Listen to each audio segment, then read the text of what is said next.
I want to know, where does your story come from? The one you've been living out, the life you've been living, that story, where does that come from? Does it come from your mom and dad? Does it come from an embroidered pillow on your sofa when you were growing up? Did it come from a teacher or a coach that told you you were smart or told you that you were dumb? Where does your story come from? And is it actually your story? Or did somebody else dictate that to you? Is that someone else's story? Once you start to do that, you start to understand who's in charge of your life. I want the most valuable person in charge of my life. That's me. I want the most valuable person in charge of your life. That's you. So I want to have my pen on the paper. I want to be writing that narrative. If I want to change the trajectory of my life, then I have to change the storyteller. I have to change the story of my life and fulfill on that. The further we go together on this video series, I'm going to ask you,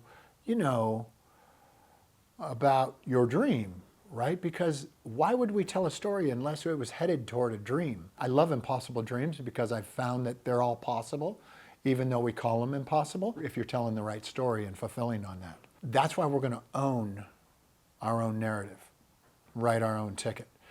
Here's your marching orders for today. Take a hard look at your narrative and make sure it's really yours.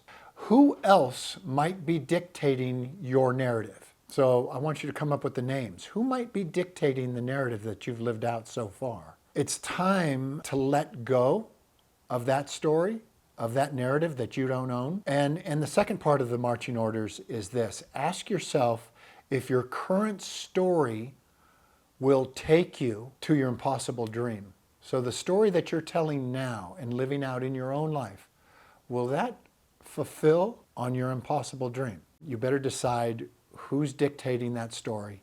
Is it you or is it someone else? You better take control of it. I'd stay tuned. Stay connected to this video series because we're just going to keep going deeper and deeper. I love being predictable. I love being in control of my own destiny. I hope you do too. Stay connected. We'll see you next time.